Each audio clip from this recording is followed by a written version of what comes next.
Hi, everybody. Welcome back to PCS 101. This is for our class for Thursday, the 24th, where we are nearing closure of the text. Believe it or not, we have 3 chapters assigned for today. Chapter 8, Organizing and Outlining. Chapter 9, Introductions, Conclusions, and Transitions. And Chapter 10, Language, or at least those are the chapters in the newest edition of the text. If you're using an older edition, your chapters might be in a different order and have slightly different headings, though the content is fairly similar. So, in terms of organizing and outlining, the advantages are that you get to test ideas. You more likely than not will remember those ideas. It is easier to present those ideas. Those ideas are much more credible because chances are you are presenting them with more confidence, and you are, at least according to some studies, more persuasive. If nothing else, it certainly lowers frustration. So, we were talking about ways to reduce anxiety, and preparation and the outline in particular can be very useful because it just basically gives you a map, a guidepost in effect about how to proceed. And this probably sounds somewhat familiar to you because these are many of the same techniques we use when we're writing papers. So you've probably heard about this in your English classes as well. For instance, the term thesis, which is the central idea. And just like a paper has to have a central idea that can be reduced to a sentence or two, it's the same with your speech. Though you may not necessarily know what that central idea is until you've actually put together your speech, because part of creating a speech or writing a paper is a process of discovery. So sometimes you need to put together the text and then ultimately determine the thesis, how you would summarize what you've written in 1 or 2 sentences, and plug that in the beginning because that's usually where we expect to hear what the main point is going to be in what we call the introduction. Now, there is a process called the primary recency effect where we are more likely to remember what we hear or see first and what we hear and see last. So you might want to test this idea with perhaps something like a vacation that you might have taken, that chances are you remember the beginning and the ending more so than the middle. That's not to in any way imply that the middle isn't important, but this means that you want to put a little bit of extra effort into the introduction and the conclusion. But good news, there are many techniques that you can utilize in order to be able to construct an introduction or a conclusion. Probably you've used many of them in the past. And while the typical organization of a speech or a paper is an introduction, which is the beginning, and you introduce yourself and your thesis, the body, which is where you give your evidence and details, and your conclusion, where you give closure, and in relation to a speech, you let your audience know or cue them in that you're coming to an ending. Outside of that, there are lots of different ways to organize a speech, just like there are lots of different ways to organize a paper. And I suspect you've utilized some of these. Chronological, for instance, time order, works very nicely if you're explaining a process and how to do something, because usually you're talking about steps, and it's important that they be done in order. Topical, very common that you divide something up into categories, or perhaps order of importance.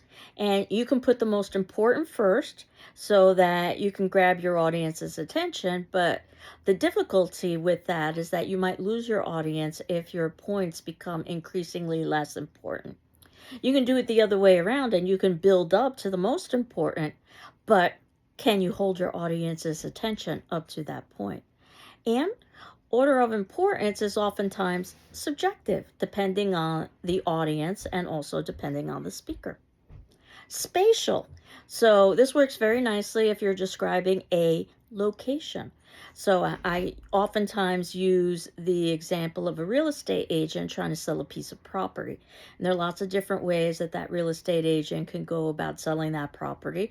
It'll be dependent on the customer, the people who are viewing the property. It'll be dependent on the property itself.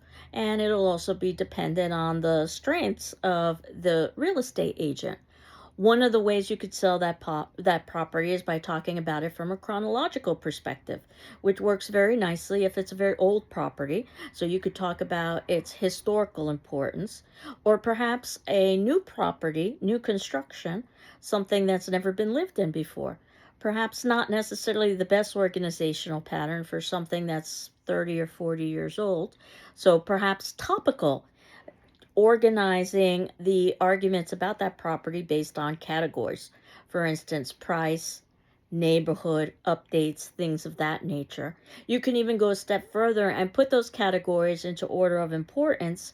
But of course, what's important to one consumer may not necessarily be important to another consumer. So you need to be what we call audience centered and think about the needs of the customer, or in this instance, if you were delivering a speech, the needs of your audience.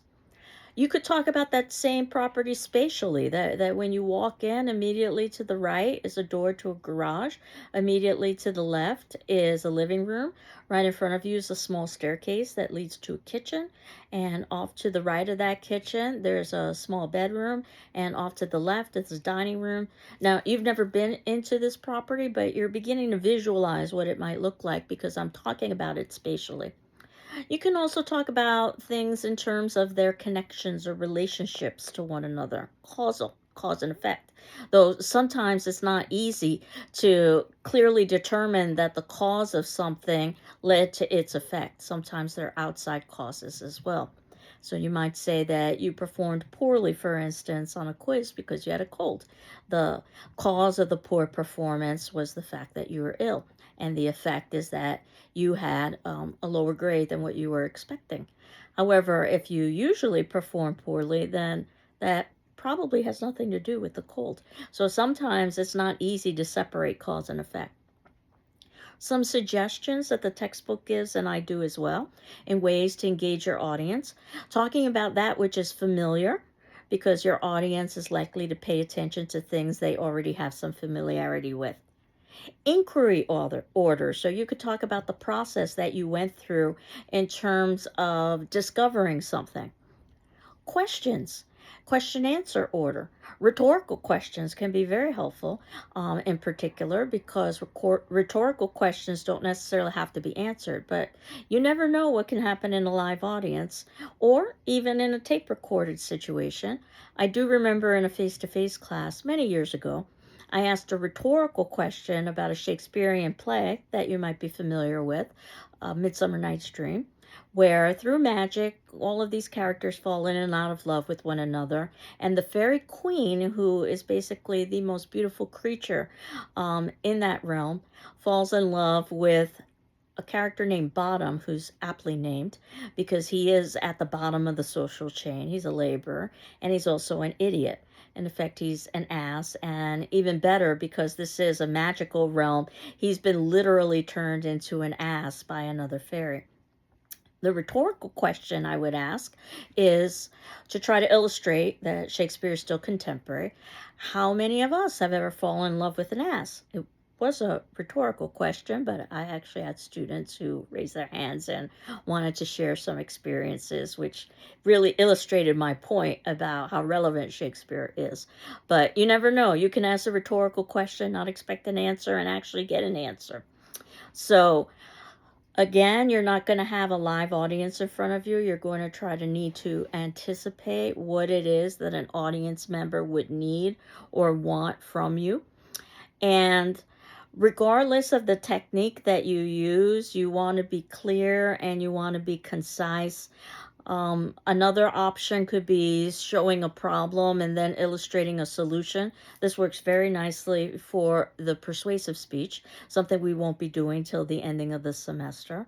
Or perhaps process of elimination, where you eliminate all of the possibilities till you're left with the answer. And you can mix and match these techniques. That's what's so beautiful about them. Now, the outline, and you're probably familiar with writing more detailed outlines for papers, but the textbook talks about the rough outline where you begin to generate some ideas, whether you brainstorm or you list. You just try to come up with as many possibilities as you can, knowing that you won't necessarily pursue all those possibilities. And you do it ahead of time so that you're doing it in pieces so you don't have to construct a text all in one sitting, nor should you. The preparation outline, what many times students will do for a speech is actually write out a paper word for word, particularly if they're comfortable with writing papers. But you're going to have to change it to a speaking outline by the time you actually perform your speech, because less is more in an outline for public speaking. You want keywords and phrases. You don't want complete sentences. You don't want paragraphs. Way too much text. The idea of the outline, as I've said before, I kind of think of it as a safety net, much like a trapeze artist would use. And a good trapeze artist doesn't fall, so they don't need the net, but it's always good to have it there because you never know. And you can see in the notes below this video the kind of outline that I use, because I just print up what's there electronically. And I do recommend that you have a paper copy in front of you, whether you use note cards or paper. The reason why is if there's some sort of technological difficulty, that doesn't mean that you're going to lose access to your notes, which would be terrible. But the less is more idea is that you're dividing things into main points and subpoints, as you can see how I've done that in the notes below, but there are many ways in which you can do that. Keywords and phrases, not complete sentences, so that it's easier to skim, easier to scan. Consider bolding or underlining important points. Again, remember the underlining and bolding is for no one else but you. You can put stage directions there. I know many times students will remind themselves to breathe, which we talked about as being a very central technique for reducing anxiety in anxiety-provoking situations such as delivering a speech. And use transitions. You've got to find a way to connect one idea to the next. So our memories, just like our listening skills, are very poor. So some studies have said that we can remember plus or minus 7 items. The number has been as low as plus or minus 3 items. If that is indeed the case, minus 3, then that's 2 or 1. Now, obviously, we can remember a lot more than that because we utilize all sorts of techniques. Things like chunking, grouping like items together. And you've probably utilized some of these techniques when you've been trying to study things or memorize them. Mnemonics, memory techniques. So it could be an acronym where the first letter of a particular word is representational, and all of the letters that follow in that word is also representational. So one of the first rules of writing is KISS. And the word KISS, each letter stands for something. K for keep, I for it, S for simple, and then the last S, it could be stupid, but that seems a bit harsh. Keep it simple, stupid. So keep it simple, silly is what I prefer. You've probably utilized some of these techniques in math and science classes where a lot of memorization is oftentimes required. So regardless of the techniques you use, repetition is one of the best ways to remember something. And repetition is one of the best ways to help your audience remember something. So you're using memory techniques not just to help you to know your speech content, but also to help your audience remember their speech content. So lots of different ways. Again, you can go about getting your audience's attention. Talk about what's real, what's happening in the world now, something that's nearby, proximity, something that's familiar, as I suggested earlier, and yet also something that is unusual and novel. These two things seem to contradict one another, but think about how news broadcasts are structured, where they'll oftentimes talk about human interest stories that seem somewhat familiar, but then they'll also talk about bizarre stories that are rather novel. Suspense and stories are all about suspense and conflict, and basically that's what any kind of narrative is about, is a kind of story. Humor It's the great unifier, but you want to make sure that you're being careful with your humor, that it's appropriate, and that it wouldn't offend any particular group. And again, we had talked about you can't necessarily know how everybody in your audience is going to feel, but you could perhaps anticipate some of that based on your understanding of the demographics or the groups to which your audience members belong. Just stating that something is important or vital oftentimes leads to an audience paying more attention.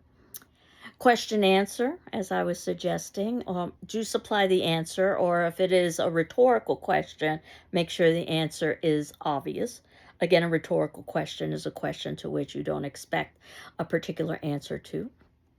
Quotations can be very useful. You want to make sure that you're getting your quotation exact. That is something that you would probably want to write in your speaking outline word for word. And I do remember listening to a speech where a student began with a quotation, which was fine. But the student didn't tell us that they were beginning with the quotation, and it was a rather lengthy quote. And they were reading it, of course, so that it wouldn't appear, or so that they wouldn't make any mistakes. But the way it appeared to us is that it looked like the entire speech was going to be read, which was not the case. Once they finished with the quote, they told us that they were quoting, and then they proceeded with delivering the speech. And I remember very clearly my suggestion to that student is to begin by saying, let me begin with a quote, and then we would know that the mode of delivery that we were experiencing, and we'll talk about delivery a little bit more next class, is not what we would be experiencing for an entire speech. Personal references and intentions, a startling statement. Once again, I think about a student speech that I had actually experienced, and I believe I'd shared with you the story about the student at another school who was going to disrobe until his teacher, which wasn't me, basically intervened because he wanted to show his true self. That's an example of doing something startling that was ineffective. Doing something startling that is or was effective happened to me. It was during a break of a face-to-face class, and I was going through my notes, and people were basically, doing whatever they were individually doing. No one was really paying a whole lot of attention. Class hadn't started yet. And then somebody in the back of the room began to choke. And I remember very clearly stopping what I was doing, and multiple thoughts raced through my head. First and foremost, could I get to that student quickly? Secondly, did I remember the Heimlich maneuver? Thirdly, who was I supposed to call for help? I really didn't get past my desk before another student intervened and performed the Heimlich on the choking victim. And it turns out that the victim spit out, after the Heimlich maneuver, a rolled ball of paper.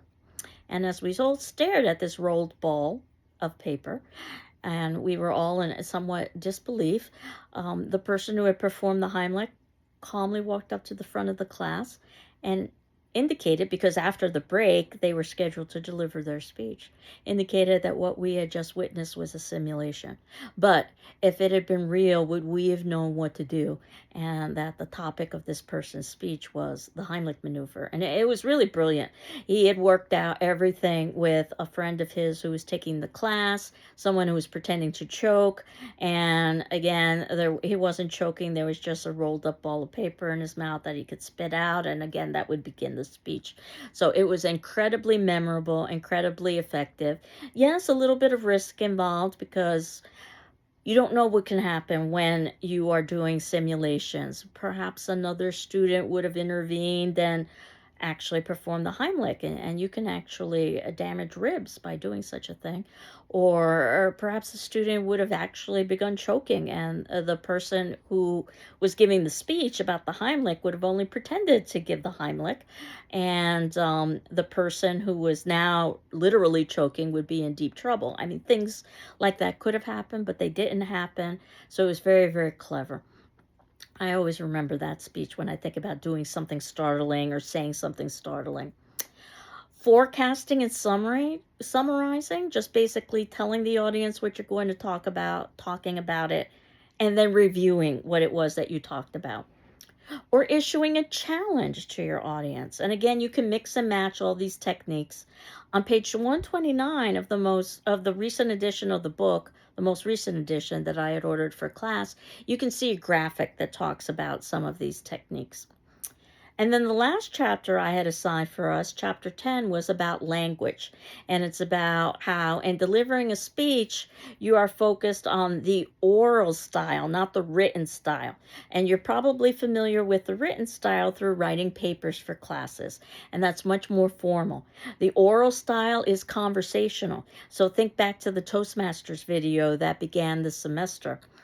Simpler vocabulary, shorter sentences. It's less formal. And you want to make sure that you're being accurate, that you're being simple, and that you are restating things.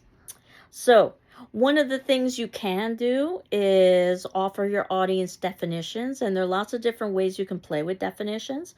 Denotation is the dictionary connotation of a word, or the dictionary definition of a word, and a connotation are the associations of a word. And those can be two very different things. So two words can have very similar dictionary definitions, such as cheap and frugal, not spending a lot of money. Connotations, worlds apart. Cheap has a negative association, while frugal has more of a positive association. So you want to at least be mindful of the language that you use. Obviously, you're not going to have the level of precision that you would have if you were writing a paper, because you are going to be conversational. But certainly certain words will evoke certain reactions or emotional responses. You could supply your audience with a negative definition, which is defining what a word is not. By rich, I don't mean somebody who has wealth from an economic perspective, but I'm talking about social wealth and psychological wealth, happiness, in effect. So I've basically created a new definition that you wouldn't necessarily find in Webster's.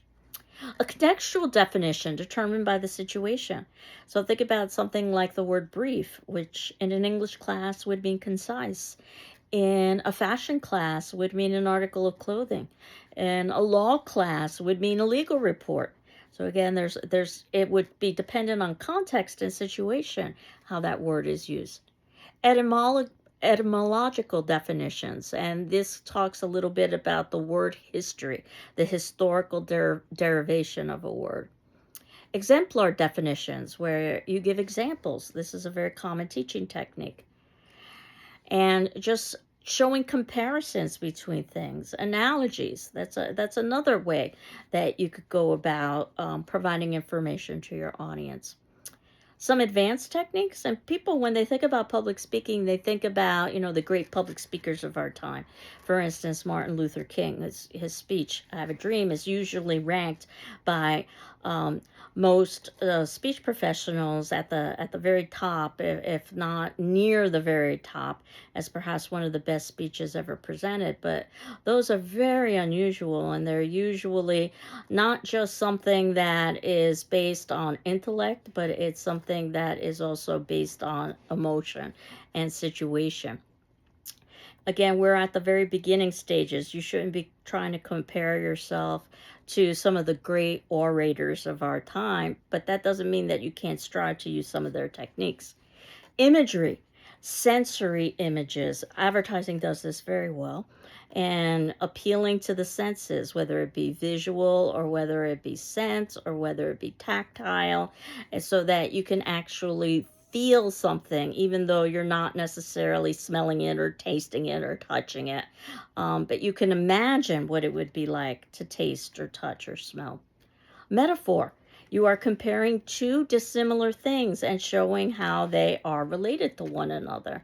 If you are using the words like and as, that actually is a simile as opposed to a metaphor. Talking about some literary terms here. Do remember a speech that I had once heard, autobiographical, about a student comparing herself to red, the color, that is. Not that she was like red, but that she was red. So that was a metaphor. And at first it was very clever, talking about some of the associations that we have with red that could be applicable to her character. But As the speech progressed, it became more and more abstract and it was difficult to follow, which is the um, danger, I suppose, of taking these sorts of risks and doing some more literary elements in your speech. So you need to be careful with that. Alliteration, where word beginnings sound the same, or rhyme, where the word endings sound the same. As you are thinking about your language, you also want to think about the tone, the atmosphere, and you want to make sure that you're audience centered. You're doing what's appropriate for the audience. You're thinking about the needs and expectations of your audience. You're trying to be as neutral as possible in your terminology, trying to be culturally sensitive, trying to be inclusive. Though I've always argued that if you're too afraid to use language, then you aren't able to communicate. So I believe that if I were ever in an emergency, probably my first response would be to call for a policeman, though I know very well that it should be police officer because policeman is limiting in terms of gender. Old habits die hard. But definitely what I suggest to people is to try to be aware as much as possible. And that means using gender neutral terms if at all possible. Now, our next class is going to be just on one chapter, chapter 11, Delivery and Practice, because I am also going to be giving you your first quiz next class. It will be open book, open notes based on some of the class material that we've talked about thus far and some of the class material in the text. And it's 20 questions, which will mostly be short answer, true, false, occasionally perhaps multiple choice. And I ask that what you do is, and you'll have the instructions for this next class, is that you basically just copy and paste that quiz into a word processing document, and then you save it as a PDF and send it to me via email, Ruiz, R-U-I-Z, at gcc.mass.edu. So hopefully the quiz will help you in terms of reiterating some of the important points that we've discussed. And we'll have several quizzes over the course of the semester, 4 actually. And I dropped the lowest quiz grade so that if it turns out that you missed a quiz or you just didn't perform well on a quiz, that could be the quiz that you drop. And then the rest of the class is basically open for you to work on your first speech, because your first speech will be due after that. And we'll talk a little bit about how to upload that as well, because I will be adding a folder onto our Moodle site that will allow you to upload your first speech. And I'll also be giving instructions on how to go about doing that. And if any of you were interested in practicing, you're not required to, but if any of you wanted to practice with me, just reach out to me. There's lots of different ways you could do this. If you wanted to have an email exchange with me about your speech, that's fine. If you wanted to talk with me on the telephone, we could arrange a time to talk about your speech. If you wanted to have a Zoom meeting about your speech, and it could be just basically talking about ideas to the exact opposite extreme to actually performing the speech and getting my feedback. So if you want to do that, this is the time to do so. So make sure that you reach out, because after our next class, you will be uploading speech number 1, 5 minutes, autobiographical. Now, what I've done, and this is what will end today's class, and you can see this in the notes below in the 5th section. I have 3 sample autobiographical speeches done by students like yourselves, but in no way affiliated with GCC. So you don't have to worry that one day you would end up as an example in one of my speech classes. And these speeches were uploaded onto YouTube and are available for public access, so I'm assuming that we can view these speeches and we can critique these speeches. Now, some of the things that we can't necessarily critique would be time length. We have a time length of 5 minutes, but some of these speeches are shorter or longer, and I don't know if they were within the time frame that was required for their particular course. volume, that's a little bit tricky as well because we can manipulate volume and they may not necessarily have been recording themselves. Some of the issues technological that might occur might have absolutely nothing to do with them. You, however, will be recording yourself so that, or if you have somebody else recording you, you're still responsible for the recording, which means that you want to make sure that you're audible. You want to make sure there isn't any kind of distracting noise in the background. You want to make sure that you're visible, that the lighting is correct, and so forth. But these three autobiographical speeches are very, very different from one another. And one is in the context of a military audience. That'll be the first one. And another one looks like it was done in someone's basement, in someone's home. And then the third was done in a classroom and recorded. But you'll see very different approaches to the autobiographical speech, and this might perhaps give you some ideas on how to proceed with your own autobiographical speech. And for today's attendance question, which is due on the class discussion form, this will be due Saturday the 26th, giving you 48 hours. But if you need additional time, please let me know. I'll be happy to grant you an extension.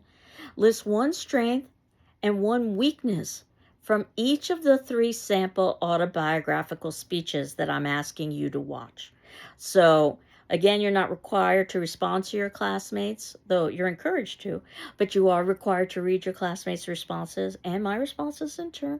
So that would give you an idea of what we would talk about in class in terms of these three speeches, which would leave us with our next class to talking about the chapter Delivery and Practice. And again, you can utilize some practice time with me, optional, of course. You will have the first quiz, which will reiterate some of the major points that we've talked about that you could utilize in delivering your speech. And after that, you can actually submit in a speech and a speaking outline. But more on that next class. So I hope you're doing well. I'm doing well, and we will continue on next class. Take care. Bye-bye.